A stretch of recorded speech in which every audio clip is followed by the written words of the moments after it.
This episode is sponsored by Squarespace. I used Squarespace to build both Basics with Babish and BingingWithBabish.com. On the sites, you'll find recipes, equipment lists, other news, and updates. All beautifully designed, if I do say so myself. Get 10% off your first Squarespace order by visiting squarespace.com/babish.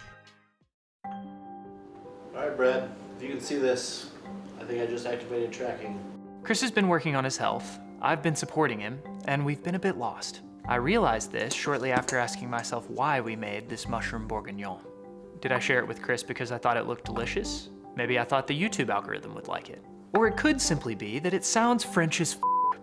Pardon my French. I think there's some truth in all of those things, but what I was sure of is that I didn't pick this recipe with Chris's health as the priority, which, if you haven't been following this story, is the entire point of this show. So, what the hell is going on, and why are we presenting you with a dish that we feel isn't serving our goals? That's an excellent question. Let me explain.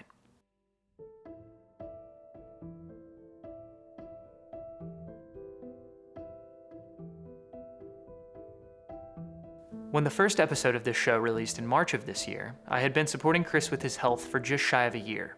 His progress was exciting. He had lost 96 pounds, and positive changes were showing up in the rest of his life in the form of career moves, moves across the country, and diving into therapy for the first time. But not long after these episodes started coming out, we experienced some difficulty. Chris's move across the country and leaving his community of friends behind unsurprisingly introduced some loneliness into his life that hadn't been there before.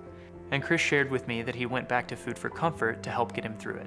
And over the summer, Chris gained about 30 pounds, putting him at 470, where he's been sitting for a couple of months now.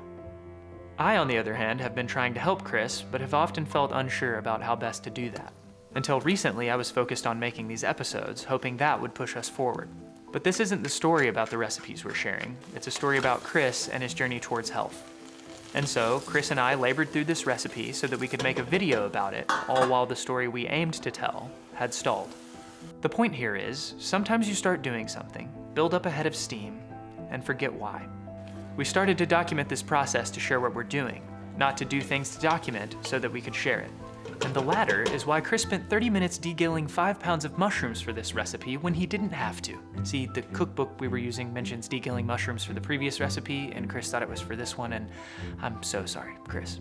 But we're sharing this video with you now in order to do the former and share what we're doing going forward. And that is working toward specific goals. Until recently, Chris had been working toward the big and rather nebulous goal of getting healthy. And while that's a noble cause, it's not a great way to track progress. And it turns out there's a lot of evidence that setting specific, measurable goals along with setting smaller goalposts along the way is a great way to increase the likelihood of achieving them. So, rather than feel embarrassed that Chris and I hadn't already done this in over a year of working on his health, we decided to repress those emotions and finally sit down to do it now.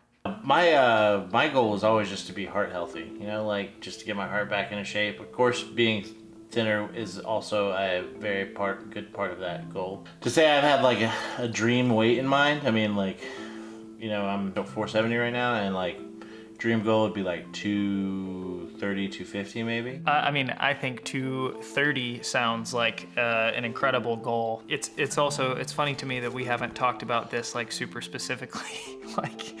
Maybe we did at the very beginning, but we haven't in a long time.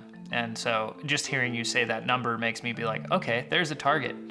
I feel good about that. And once we had a goal to act as our finish line, we set 2 weekly goals to track our progress in the short term, and then typed them all up to make them physical, or at least digital. Here is what I have written down. Lose 2 pounds a week, make a meal plan every Sunday together so that we can go into our weeks knowing what we're eating. And touch my toes. Those are some good metrics. And then after that, onward to 5K. Sometimes you want something so bad, you feel the desire alone will get you there. As someone who's better at seeing the big picture and often forgets the details, I know how true this is. But it's the details, those little decisions in the moment, that carry us toward what we're after in life. The next meal, the next few words in a script, or removing the next few gills in a mushroom. I'm sorry, Chris. And thoughtful goals can be used as mile markers to ensure we're making those decisions, like Chris's of losing 2 pounds a week, or our goal for this show to return in 2023. Because now that you're caught up with where we are, we need to take a break from making this show so that we can focus on this process we're documenting, which, for the record, has been one of the most meaningful I've had the pleasure of working on. And with that said, I need to thank some people. Chris, for allowing me to go on this journey with him. Andrew, for letting us tell this story here.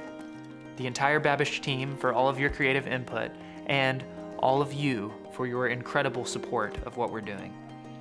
I can't look at the comments on these videos without being overwhelmed in the best way. And it's made me feel like we've made some kind of positive impact on the world, however small that is. And that has always been my biggest goal of all. We may have started making this mushroom bourguignon for the wrong reasons, but it turned out all right. Because not only was making it the signal we needed to realign our efforts, but it's also, pardon my French, f***ing delicious. There's a full recipe in the description. We'll see you guys next year. Thanks again to Squarespace for sponsoring today's episode. They've been a great partner in supporting the Babish culinary universe and bringing my websites to life. From websites to online stores to domains and analytics, Squarespace is the all-in-one platform for you to build your online presence. They also have SEO tools so that your site is getting found and searched by more people more often. If you want to try it for yourself, you can start your free trial today by visiting squarespace.com/Babish to get 10% off your first purchase. Okay, lettuce. I got lettuce. That's order one. Oh, it needs to be bread first.